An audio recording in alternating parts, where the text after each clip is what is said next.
नमस्कार दोस्तों, स्वागत है आपका आज के मुख्य समाचार में, जिसमें सबसे पहली और बड़ी खबर में आपको बताएंगे कि दिल्ली चुनाव नतीजे ने दिया इशारा और सबक भी, कौन बनेगा बिहार का बॉस। खबर में आगे आपको बताएंगे कि दिल्ली में सरकार बदलते ही बड़ा एक्शन, परिवहन विभाग के 6 अधिकारी अरेस्ट, क्या है आरोप, आपको बताएंगे। खबर में आगे जिक्र होगा कि यूपी की आबादी 25 करोड़ और 50 करोड़ श्रद्धालुओं ने महाकुंभ में लगाई डुबकी, बोले सीएम योगी। अखिलेश यादव को भी घेरा। खबर में आगे जिक्र होगा कि सीएम बनने से पहले ही दिल्ली को मिल गया गिफ्ट, केजरीवाल ने लगाया था अड़ंगा। और आगे आपको बताएंगे कि बिहार चुनाव से पहले नीतीश कुमार ने एक दांव से साधे 23 जिलों के वोटर, दे दिया 20,000 करोड़ का तोहफा। दोस्तों, हर एक खबर की गहराई में आपको ले जाएंगे, लेकिन उससे पहले आपसे निवेदन कि वीडियो कीजिए लाइक और चैनल को सब्सक्राइब करके बेल आइकन दबाकर कमेंट में लिखिए जय हिंद। रुक करते हैं सबसे पहली और बड़ी खबर की तरफ। कौन बनेगा बिहार का बॉस, दिल्ली चुनाव नतीजे ने दिया है इशारा और सबक भी। जी हाँ दोस्तों, आपको बता दें कि यहाँ पर दिल्ली में विधानसभा चुनाव संपन्न हो चुका है। दिल्ली में एनडीए ने विपक्ष को धूल चटाने के बाद अगले रण क्षेत्र के लिए हुंकार भर दी है। अगला मुकाबला बिहार की धरती पर होने वाला है। कांग्रेस ने भी बिहार पर ध्यान केंद्रित किया है और इसी के तहत 5 फरवरी को जब दिल्ली में मतदान हो रहा था, राहुल गांधी एक दिन के दौरे पर पटना पहुंचे थे। यह 18 दिनों में उनकी दूसरी बिहार यात्रा थी। केंद्रीय बजट में बिहार के लिए कई घोषणाएं करके एनडीए ने पहले ही बिहार मिशन के लिए अपने इरादे स्पष्ट कर दिए हैं। इसके अलावा प्रधानमंत्री नरेंद्र मोदी भी 24 फरवरी को बिहार के दौरे पर जा सकते हैं। बताया जा रहा है कि पीएम बिहार में कुछ विकास परियोजनाओं का उद्घाटन करेंगे और एक किसान सभा को संबोधित करेंगे। पर चुनाव जीतने के लिए सिर्फ प्रचार करना ही काफ़ी नहीं होता है। चुनाव जीतने के लिए रणनीति सबसे अहम होती है।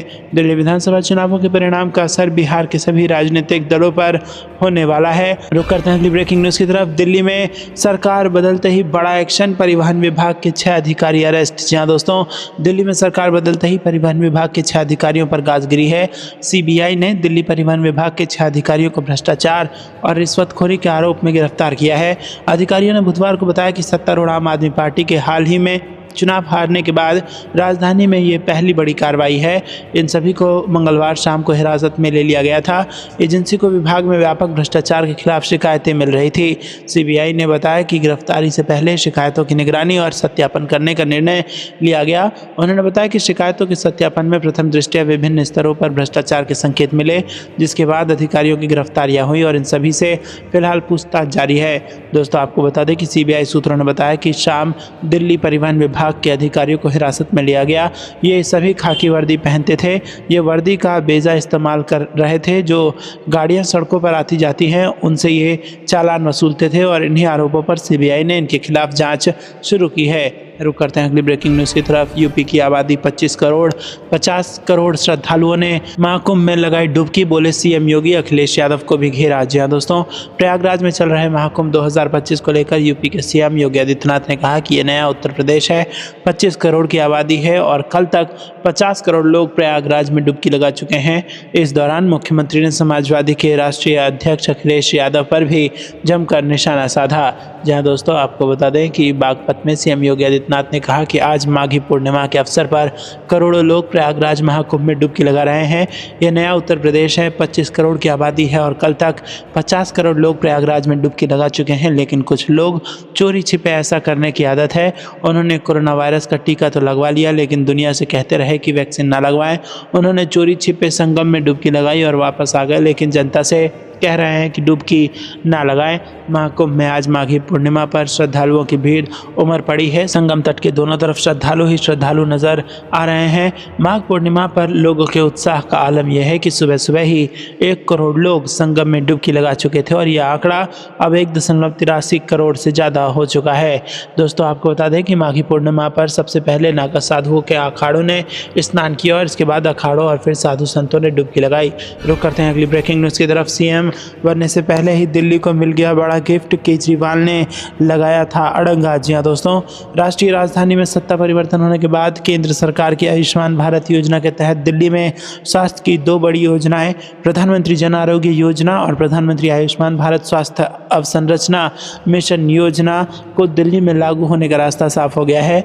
उम्मीद है कि दिल्ली की सत्ता संभालने के बाद नई सरकार इन दोनों योजनाओं को यहाँ लागू करेगी।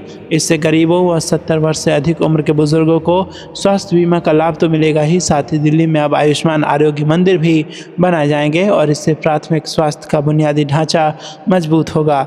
असल में मार्च 2020 में कोरोना की वैश्विक महामारी फैलने के बाद स्वास्थ्य के बुनियादी ढांचे की कमी सामने आई थी। इसके मद्देनज़र केंद्र सरकार ने वर्ष 2021 में PMABHIM योजना शुरू की थी और इसका मकसद स्वास्थ्य के बुनियादी ढांचे को मजबूत करना था। इसके तहत केंद्र सरकार ने दिल्ली में भी 2406 करोड़ रुपए की लागत से 1139 शहरी स्वास्थ्य व वेलनेस सेंटर, 11 जिला एकीकृत सार्वजनिक स्वास्थ्य लैब व 10 क्रिटिकल केयर ब्लॉक बनाने की योजना को स्वीकृति दी थी। बाद में केंद्र सरकार ने वेलनेस सेंटरों का नाम बदलकर आयुष्मान आरोग्य मंदिर कर दिया। रुक करते हैं अगली ब्रेकिंग न्यूज़ की तरफ। बिहार चुनाव से पहले नीतीश कुमार ने एक दांव से साधे 23 जिलों के वोटर दे दिया 20,000 करोड़ का तोहफा। जी हाँ दोस्तों, बिहार में हर साल आने वाली बाढ़ को लेकर मुख्यमंत्री नीतीश कुमार बेहद गंभीर कदम उठा रहे हैं। बिहार विधानसभा चुनाव 2025 से पहले नीतीश कुमार अपनी प्रगति यात्रा के दौरान बाढ़ को लेकर अलग अलग जिलों में कई हजार करोड़ की योजनाओं की घोषणा कर रहे हैं और इन योजनाओं के कार्यान्वयन के लिए सीएम ने इसे कैबिनेट से भी मंजूरी दिलवा दी है। सीएम नीतीश कुमार ने अपनी प्रगति यात्रा के बीच में ही लगभग 20,000 करोड़ की विकास योजनाओं को कैबिनेट से मंजूर करवाया है। बिहार के लगभग 23 बाढ़ प्रभावित जिलों में विकास का रोड मैप तैयार करना मुख्यमंत्री का मास्टर स्ट्रोक माना जा रहा है। सीएम ने प्रगति यात्रा के दौरान दावा किया कि बाढ़ प्रभावित होने वाले तमाम जिलों को स्टेट हाईवे से कनेक्ट कर दिया गया है। बिहार के किसी भी जिले से राजधानी पटना तक का सफ़र 5 घंटे में पूरा हो रहा है। सीएम ने दावा किया कि उनका लक्ष्य है कि इस 5 घंटे के समय को और भी कम किया जाए। तो करते हैं अगली ब्रेकिंग न्यूज़ की तरफ। एमपी में फरवरी के आखिरी हफ्ते में लगेगा वीआईपी का जमावड़ा, राष्ट्रपति से लेकर पीएम मोदी तक का दौरा। जी हाँ दोस्तों, भोपाल में होने वाला global investor summit Madhya Pradesh के लिए एक बड़ा आयोजन माना जा रहा है। इसमें देश दुनिया के तमाम बड़े उद्योगपति आने वाले हैं, जबकि देश के सियासी दिग्गज भी इस आयोजन में पहुंचने वाले हैं। राष्ट्रपति द्रौपदी मुर्मू से लेकर प्रधानमंत्री नरेंद्र मोदी और केंद्रीय गृह मंत्री अमित शाह भी फरवरी के आखिरी सप्ताह में मध्य प्रदेश का दौरा करेंगे, जिसके लिए राजधानी भोपाल में तैयारियां शुरू हो गई है, क्योंकि जितना बड़ा ये आयोजन है उतना ही ज़्यादा तैयारियां भी यहाँ हो रही है।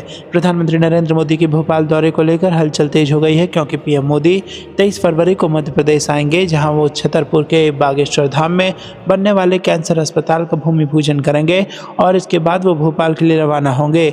खास बात यह है कि 23 फरवरी को पीएम मोदी भोपाल में ही रात रुकेंगे और वो भोपाल के राजभवन में रुकेंगे, जहां वो मध्य प्रदेश बीजेपी के सीनियर नेताओं से मुलाकात कर सकते हैं। दोस्तों, रुक करते हैं अगली ब्रेकिंग न्यूज़ की तरफ। मोदी ट्रंप की मुलाकात पर रहेगी दुनिया भर की नज़र। जी हाँ दोस्तों, प्रधानमंत्री नरेंद्र मोदी और अमेरिका के राष्ट्रपति डोनाल्ड ट्रंप की बहुप्रतीक्षित मुलाकात 13 फरवरी को वाशिंगटन में होने जा रही है। इस हाई प्रोफाइल बैठक पर दुनिया की नज़रें टिकी हुई है, क्योंकि ये पीएम मोदी की दूसरी बार राष्ट्रपति बने ट्रंप के साथ पहली द्विपक्षीय बैठक होगी। बताया जा रहा है कि प्रधानमंत्री मोदी 12 फरवरी की शाम को वाशिंगटन पहुंचेंगे और इसके बाद अगले दिन 13 फरवरी को व्हाइट हाउस में राष्ट्रपति ट्रंप के साथ उनकी अहम बैठक होगी। हालांकि बैठक के सटीक समय को लेकर अभी आधिकारिक पुष्टि नहीं हुई है। तो करते हैं अगली ब्रेकिंग न्यूज़ की तरफ। फ्रांस जाते समय पाकिस्तान में घुस गया पीएम मोदी का विमान, 46 मिनट तक इस्लामाबाद में मचा रहा हड़कंप। जी हाँ दोस्तों, नई दिल्ली से फ्रांस की उड़ान भरने के दौरान रास्ते में प्रधानमंत्री नरेंद्र मोदी का विमान पाकिस्तान में घुस गया। करीब 46 मिनट तक पीएम मोदी का विमान पाकिस्तान के एरोस्पेस में रहा। इससे इस्लामाबाद में हड़कंप मच गया है। पाकिस्तान के ARY न्यूज़ ने ये जानकारी दी है।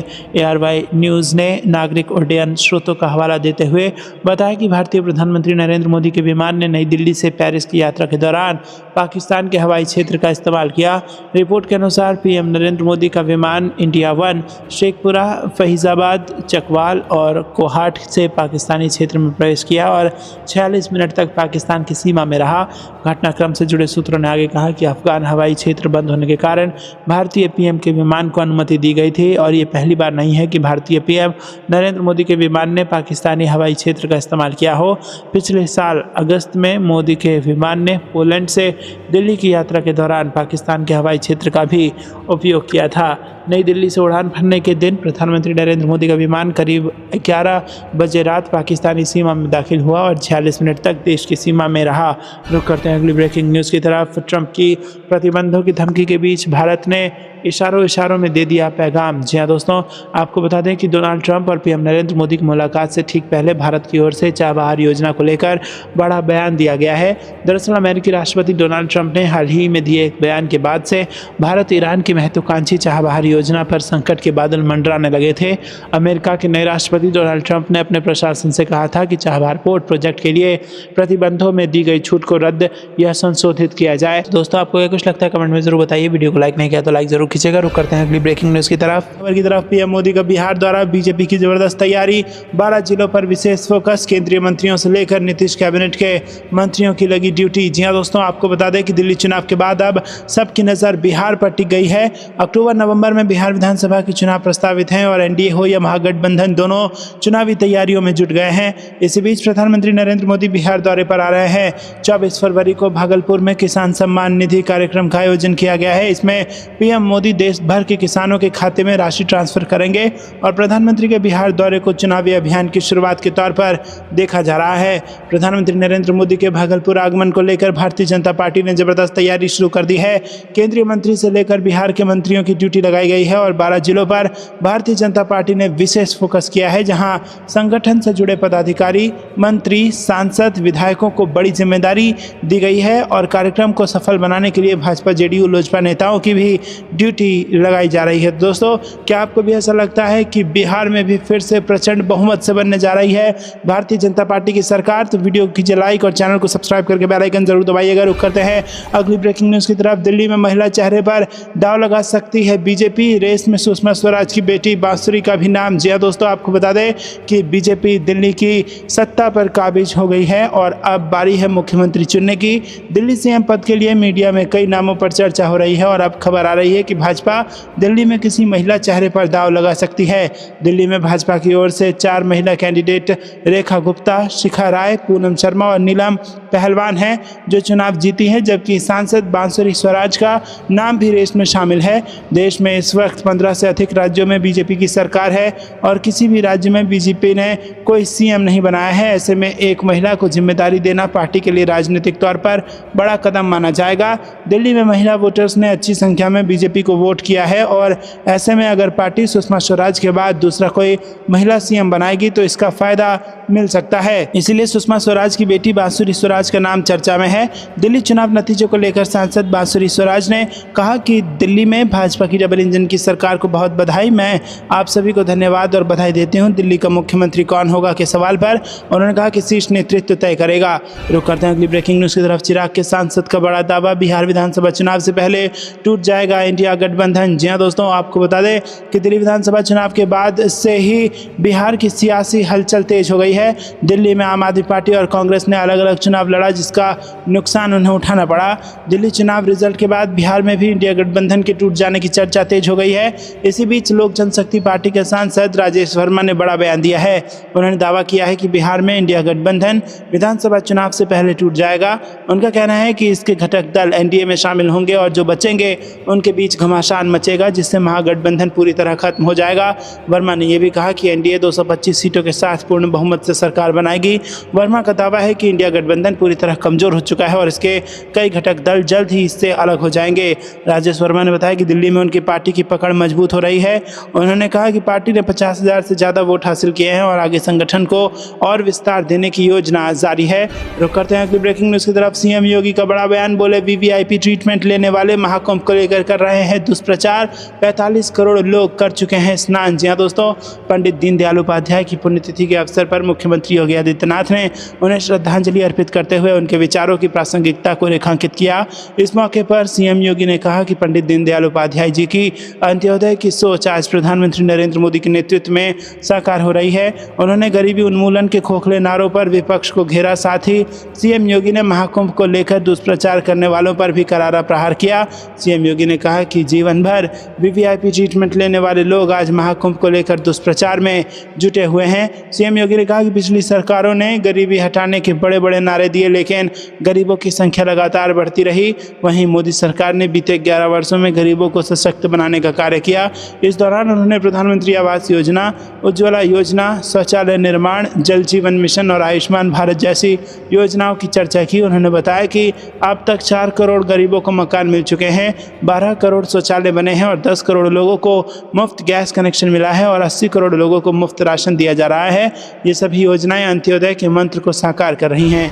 रुक करते हैं अगली ब्रेकिंग न्यूज़ की तरफ। महाकुंभ में स्नानार्थियों की संख्या 45 करोड़ के पार। माघ पूर्णिमा और महाशिवरात्रि पर बन सकता है नया रिकॉर्ड। जी हाँ दोस्तों, माँ गंगा, माँ यमुना और अदृश्य माँ सरस्वती के पवित्र संगम में श्रद्धा और आस्था से ओतप्रोत साधु संतों, श्रद्धालुओं, कल्पवासियों, स्नानार्थियों और गृहस्थों का स्नान अब उस शिखर पर पहुंच गया है जिसकी महाकुंभ से पहले ही मुख्यमंत्री योगी आदित्यनाथ ने उम्मीद जताई थी। सीएम योगी ने पहले ही अनुमान जताया था कि इस बार जो भव्य और दिव्य महाकुंभ का आयोजन हो रहा है वो स्नानार्थियों की संख्या का नया रिकॉर्ड स्थापित करेगा। उन्होंने शुरुआत में ही 45 करोड़ श्रद्धालुओं के आने की संभावना जताई थी। उनका यह आकलन महाकुंभ के समापन से 15 दिन पहले ही सच साबित हो गया। मंगलवार की सुबह 8 बजे ही महाकुंभ में 45 करोड़ स्नानार्थियों की संख्या पार हो गई है। मंगलवार को सुबह 8 बजे तक करीब 50 लाख श्रद्धालुओं ने त्रिवेणी संगम में पावन डुबकी लगाई, जिसके साथ ही महाकुंभ के स्नानार्थियों की संख्या 45 करोड़ पार हो गई। अभी महाकुंभ को 15 दिन और 2 महत्वपूर्ण स्नान पर्व शेष हैं। पूरी उम्मीद है कि स्नानार्थियों की संख्या 50 से 55 करोड़ के ऊपर जा सकती है। प्रयागराज में तीनों अमृत स्नान के बाद भी श्रद्धालुओं और स्नानार्थियों के जोश और उत्साह में कोई कमी नहीं दिख रही है। देश और दुनिया के अलग अलग हिस्सों से पवित्र त्रिवेणी में श्रद्धा और आस्था के साथ डुबकी लगाकर पुण्य प्राप्त करने के लिए श्रद्धालु प्रतिदिन लाखों करोड़ों की संख्या में प्रयागराज पहुंच रहे हैं। रुक करते हैं अगली ब्रेकिंग न्यूज़ की तरफ। महिलाओं का वोट किसे, दिल्ली इलेक्शन रिजल्ट का एनालिसिस। मोदी केजरीवाल में किसका काम अच्छा, दिल्ली के चुनावी नतीजों पर सबसे बड़ा सर्वे। जी हाँ दोस्तों, दिल्ली चुनाव में इस बार बीजेपी को प्रचंड जीत मिली है। 27 साल का सियासी वनवास खत्म हो चुका है। दूसरी तरफ आम आदमी पार्टी को अप्रत्याशित हार का सामना करना पड़ा है। 12 साल का उसका कार्यकाल अब समाप्त हो चुका है। अब इन चुनावों में किस वर्ग ने किसे वोट किया, किन मुद्दों पर चयन हुआ, हर सवाल का जवाब मिला है। असल में लोकनीति CSDS का एक विस्तृत सर्वे सामने आया है और उस सर्वे में ऐसे ही कई सवालों के जवाब मिले हैं। अब इस सवाल का जवाब दिल्ली नतीजों से स्पष्ट हो चुका है। CSDS का सर्वे भी इस बात की तस्दीक करता है कि आम आदमी पार्टी सरकार के कामकाज से जनता नाराज थी और PM मोदी का काम उन्हें ज़्यादा पसंद आ रहा था। दोस्तों आपको बता दें कि यहाँ पर अगर रेटिंग देखें तो मोदी सरकार और केजरीवाल की रेटिंग पूरी तरह संतुष्टि के आधार पर देखें तो 42% लोग पूरी तरह से संतुष्ट हैं मोदी सरकार के कार्य से। वहीं केजरीवाल सरकार के कार्य से पूरी तरह से संतुष्ट लोग 28% हैं। वहीं अगर बात की जाए थोड़ा बहुत संतुष्ट की तो मोदी सरकार के कार्य से 28%, थोड़ा असंतुष्ट 10% और पूरी तरह संतुष्ट 18% लोग हैं। वहीं केजरीवाल सरकार में थोड़ा बहुत असंतुष्ट लोग जो है वो 29% हैं, थोड़ा असंतुष्ट 13% हैं और पूरी तरह से असंतुष्ट 28% लोग हैं। तो यहाँ पर जो रेटिंग है वो मोदी सरकार की ज़्यादा है और इसीलिए यहाँ पर जो सरकार है वो प्रचंड बहुमत की यहाँ पर भारतीय जनता पार्टी की बन चुकी है। रुक करते हैं अगली ब्रेकिंग न्यूज़ की तरफ। भारत दुनिया का तीसरा बड़ा solar energy producer. India energy week 2025 की शुरुआत में प्रधानमंत्री मोदी ने कहा कि भारत की सोलर एनर्जी कैपेसिटी 32 गुना बढ़ गई। जी हाँ दोस्तों, यहाँ पर बेहद बड़ी खुशी की बात है ये देश के लिए और देश ने यह नया मुकाम हासिल कर लिया है। रुक करते हैं अगली ब्रेकिंग न्यूज़ की तरफ। केजरीवाल और संजय सिंह पर एक्शन लेगा एंटी करप्शन ब्यूरो। विधायकों को 15 करोड़ के ऑफर के दावे पर नोटिस भेजा था, अब तक जवाब नहीं मिला। तो दोस्तों यहाँ पर सरकार तो चली गई है आम आदमी पार्टी की और मुश्किलें अभी भी बरकरार हैं। और आपको बता दें कि 15 करोड़ के ऑफर का दावा किया था, विधायकों को 15 करोड़ भारतीय जनता पार्टी दे रही है और भारतीय जनता पार्टी जो है वो आम आदमी पार्टी के विधायकों को खरीदने का प्रयास कर रही है, ऐसा आरोप लगा गया था आम आदमी पार्टी के बड़े नेताओं द्वारा। और अब आपको बता दें कि उसके नोटिस पर अब तक जवाब नहीं मिला है और केजरीवाल और संजय सिंह पर एक्शन लेने के लिए एंटी करप्शन ब्यूरो तैयार है। चुनाव से पहले भी कई महीनों तक दोनों बड़े नेताओं को जेल में रहना पड़ा था और कहीं ना कहीं जो शराब का कथित घोटाला है, जो एक के साथ एक फ्री वाला जो एक्साइज पॉलिसी जो जिस प्रकार से लेके आए थे आम आदमी पार्टी के बड़े नेता, उसका नतीजा ये हुआ कि आम आदमी पार्टी के टॉप लीडरशिप को जेल में बैठना पड़ा और अब उसका नतीजा ये हुआ कि दिल्ली की सरकार तक आम आदमी पार्टी को गंवानी पड़ गई। तो दोस्तों, आप क्या मानते हैं, आखिरकार क्या कारण थे जिसके कारण आम आदमी पार्टी इतने मुफ्त की रेवड़ियां बांटने के बावजूद भी अब दिल्ली में विपक्ष में है? और क्या अब दोबारा दिल्ली में आम आदमी पार्टी जैसी पार्टी का उदय हो पाएगा? कमेंट में अपनी राय जरूर बताइए। वीडियो को लाइक नहीं किया तो लाइक जरूर कीजिएगा और ज़्यादा से ज़्यादा शेयर जरूर कीजिएगा। रुक करते हैं अगली ब्रेकिंग न्यूज़ की तरफ। दिल्ली में शपथ ग्रहण के बाद ये 5 बड़ी घोषणाएं कर सकती है बीजेपी की सरकार। जी हाँ दोस्तों, 27 साल बाद दिल्ली की सत्ता में वापसी करने जा रही बीजेपी ने अपनी सरकार बनाने की कवायद तेज कर दी है। वैसे तो नई सरकार का फोकस प्रधानमंत्री नरेंद्र मोदी की ओर से चुनाव प्रचार के दौरान की गई घोषणाओं और पार्टी के मैनिफेस्टो में दिल्ली की जनता से किए गए वादों को पूरा करने पर रहेगा, लेकिन कुछ काम ऐसे हैं जिन्हें प्राथमिकता के साथ किया जाएगा। खासकर 5 काम ऐसे हैं जो सरकार के गठन के तुरंत बाद सबसे पहले शुरू किए जाएंगे। बीजेपी के सूत्रों ने बताया है कि ये 5 काम कहीं ना कहीं दिल्ली के शासन में जवाबदेही और पारदर्शिता सुनिश्चित करने का काम करेंगे, बल्कि दिल्ली को बड़ी समस्याओं से निजात दिलाने के लिहाज से भी बेहद अहम साबित होंगे। बीजेपी के एक वरिष्ठ नेता के मुताबिक विधानसभा के पहले सत्र में सीएजी की पेंडिंग पड़ी रिपोर्ट्स को सदन के पटल पर रखा जाएगा। खुद प्रधानमंत्री नरेंद्र मोदी भी चुनाव के नतीजे आने के बाद अपने भाषण में इसकी घोषणा कर चुके हैं।